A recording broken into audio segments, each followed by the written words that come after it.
Right, thank you very much for the for that, Martin. And I've got to say, it was a fascinating presentation. And I warn you now that it touches, as Martin will know, it's touched on many of the lifestyle issues that I'm very, very interested in.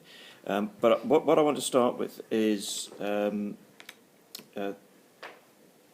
to look at how currencies actually work, because I think that's the key thing. Because what we're looking to do is try and ensure that as much money circulates constantly around the Gateshead economy, and it's all about sort of trying to keep the money in the economy. And I was trying to think of an analogy for how currency works, and I've got one, which is it's a bit like a river. And the rain falls in the highlands, or the hilly area, and we've got to imagine that we are the hilly area. But it inevitably, due to gravity, flows down the rivers to the mouth of the river. And you've got to think of the mouth of the river as being the sort of centres of capital and power. So the mouth of our river is London, and the money, the money, and inevitably, London is where the government is based, and the government spends over £700 billion a year, and that's our money. So that is where the centre of power is, and we've got to look at ways of stopping the flow. Now, we can get as much of the flow in the hilly areas to work for us as possible.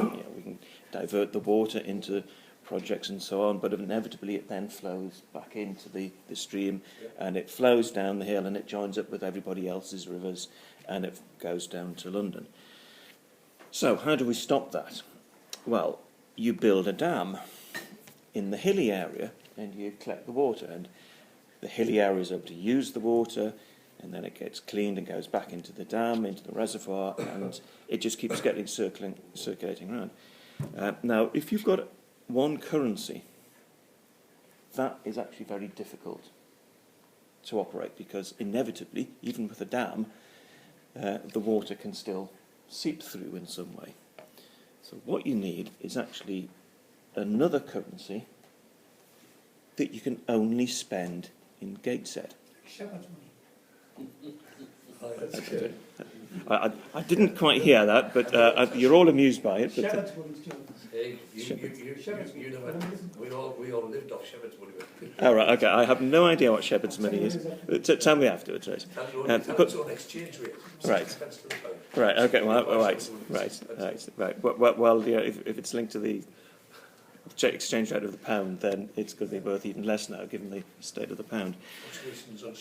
Right. Okay. Come on. Yeah, right. Stop interrupting me, Chairman. Right. So the issue is how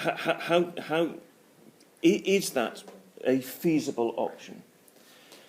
Well, not in a big way, but it might be in a small way, because the thing about a local currency is you can only spend it in the area where it's identified as being as actually having value. So you can still come in and spend your pound sterling, but if you're creating something in Gateshead of value for a local market, and your customers are therefore local, you can then sell it using the pound, the Gateshead pound. But you can only buy other things which have been made in Gateshead as well. So it means that currency is locked into Gateshead, and the goods and services and the wealth that are being created that this currency trades on are all being traded within Gateshead. Now, how would this work? Has this ever been done before? Well, I think there are some minor examples, but there are examples in the past of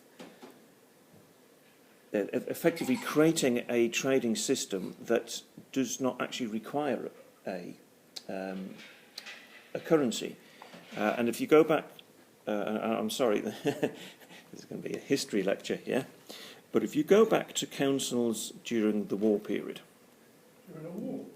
during the war, you remember it well, Peter. I'm agreeing with much of this, mate. Right. Honestly, I do. Right, okay. During the war period, there were lots of clubs set up, such as pig clubs, chicken clubs, allotment societies and so on. And they were all about producing a tangible, useful product. And councils were involved as well, because often they were providing the land. For pig clubs, they often provided the feed. And sadly, it's illegal to do this now, but because you can't feed swill to pigs. But that was how councils would collect the food waste from households. We now, which is what we do now, but we send it to Stockton to turn it into electricity. And this food would be provided to the pig clubs. The pig clubs would feed it to their pigs, and the pigs would be slaughtered, and the council would have a share of the pig.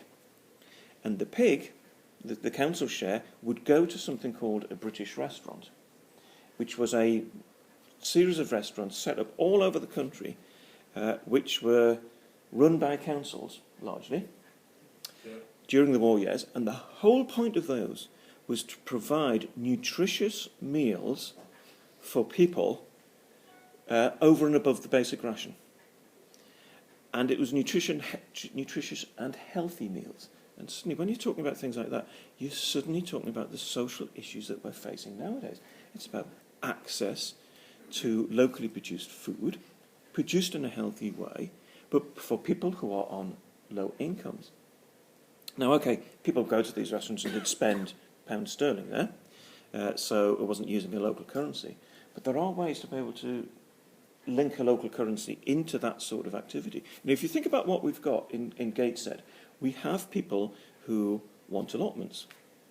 So why don't we think, well, maybe instead of paying cash for the allotment, why aren't they paying with, say, a share of their produce? They have to give us a certain quantity of produce each year, which we could then, say, use in Buicks, which could then be providing nutritious meals for people on low income. You know, I'm just giving this as an example. We therefore built the dam across the flow of money, which keeps as much of that in the area as possible. But you've also created a system whereby if you want to be spending the currency, you've got to create something that somebody else in the area wants to buy. Because if you don't do that, you've got nothing to sell to earn the pounds in the first place. So you're then creating local markets for people, and this was all up on the overheads a few minutes ago. Yeah. So we're never going to solve all our problems doing this, and it's only ever going to be able to be done in a small way. But we, as a facilitator, could actually enable this sort of activity to happen. And the joy is, it keeps all the wealth that it creates, this system creates, within Gateshead. I think I don't agree with anything you've said, John. I think it kind of takes it to a different level, but it is legal. I think I can think of examples. There is in the voluntary sector, the community sector, there is something that's being made about this thing about banking hours. You know, you volunteer, and then someone else will do something for you, which is in a very small way. I think it's a huge thing about money just gets sucked out of the region. You know, like £1 in 14 or whatever in the UK economy is spent in Tesco's. Now, yes, some of that money comes back to the region because it employs people who, but the vast majority is just sucked out. Very right. So now how we take that to the next level is I don't know. And there is some work going on with a number of organisations about how you develop and enrich local economies. I know I went to a thing recently organised by the High Pay Commission, I think it was, which is it's like the opposite of the Low Pay Commission. They're actually looking at, these huge growth in executive pays and how that distorts economies and so on. And they've been doing a lot of work on securing local economies and circulating money and how you do this. So I think there is maybe something we should look at about organising an event on that, a conference or whatever. With other you know, with other organisations Yeah. in the region. Yeah. But just to sort of to close off, you know, my contribution, you know, in the lifestyle that I've adopted, and I'm not going to explain what it is because I'm going to make the assumption, but that's to do that you're aware that I'm into self-sufficiency.